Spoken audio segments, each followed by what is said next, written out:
Listen up, Plastic Commanders. Upon receiving intelligence about Army Men at Hobby Lobby, we conducted a scouting mission. What we discovered is that Hobby Lobby is a legitimate source not only for Army Men and other plastic figurines such as animals and giant bugs, but also for diorama sets and acquiring cover and concealment for sandbox playtime as well as wargaming. This is the Hobby Lobby brand's Army Men. Let's recon.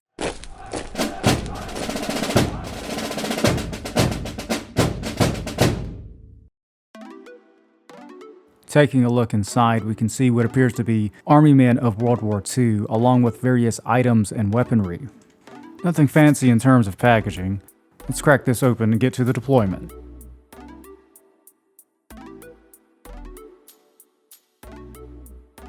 This set by Hobby Lobby may not blow you away in terms of overall detail, but these Army Men are a big improvement over their last iteration. Several years ago, I bought a set from Hobby Lobby that initially reminded me of some Mark's Army Men I had from years ago. But when I got home and opened them, I discovered that all of the riflemen were incomplete. The guns ended at their left hand, and it was a major disappointment, so I regretted not inspecting the contents of the bag a little bit more carefully. But this set of Army Men, now with the Hobby Lobby branding, are a much better showing. Again, the detailing isn't great, but the quality control is consistent. The packaging states that this is a 58 count, and from the overview here, we can confirm a total of 58 pieces. At the inspection lineup, we see a certain degree of detail, albeit not highly defined. Facial features are present, but as with the rest of the mold, they aren't clearly defined. You have raised sections for the nose, bumps for the eyes, and an indentation for the mouth. The guns are bland and resemble blocky cardboard cutouts with a few lines here and there. However, there is a good amount of gear featured, such as the vests and the gun belts, as well as wrinkles in the clothing, so despite the lack of definition, they've done a good job of outfitting the figures. An additional observation is that the molds are full-bodied. When turned sideways, they have a full appearance and are not paper thin. Quality control is good and every mold is consistent. The last figure, a type of Juggernaut, was a nice surprise, outfitted with extra body armor and a heavy machine gun, and the K9s aren't too bad either.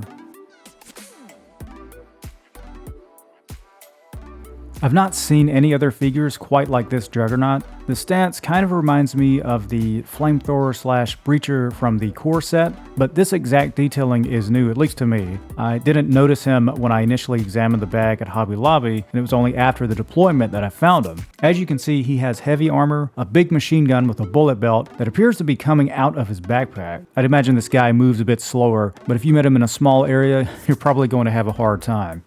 Here we have the machine gunner. We can find this guy in other sets, but no matter what set or level of detail, it's always looked like an Egyptian hieroglyphic to me. It's just an awkward, uncomfortable looking position. We see he's full-bodied, and from this we can assume he's firing the Browning M1919 .30 caliber.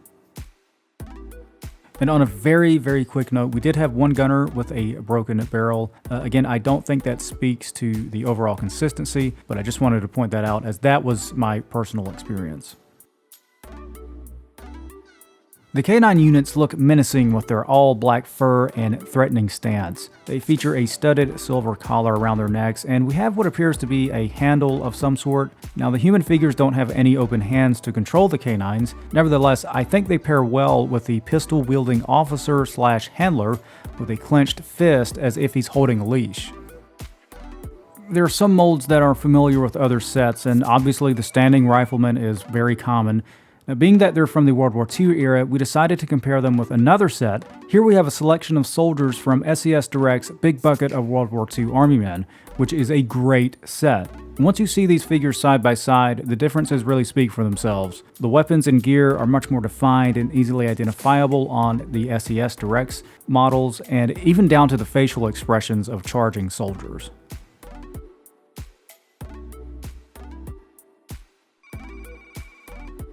Next, we move on to the vehicles. Beginning with the two tanks, these are disappointingly small compared to the soldiers. I can't quite tell exactly which tank this is supposed to represent, if any in real life, but this style has appeared in other sets, and in my opinion, it most closely resembles the Israeli Merkava. And if you have any ideas on what model of tank this could be, please leave a comment below. The turret is easily detachable, but also the tracks can be removed. Now, this can be a good aesthetic to represent a destroyed tank. And you can see right here, the track goes right back on. We cruise on over to the jets. These short, stocky little guys remind me of those trainer aircraft used by aspiring fighter pilots with small fuselages and oversized cockpits. They don't appear to be based off of any real-world aircraft other than a vague generic resemblance to some modern fighters out there. Both have their own unique styling. This one in particular reminds me of those 2D top-down air combat games, you know, where you get power-ups and start shooting rockets and lasers at 360 degrees all around you. Anyways, not much going on underneath as the aircraft is hollowed out and the wheels are plastic stubs. There's a set of helicopters, both with a few splotches of camo and deep impressions of glass insets and panel pieces. Not a bad looking design. The rotors on these things are actually some of the best you'll find out of any set. Firm but spin with ease. Now let's see if we can make this one fly.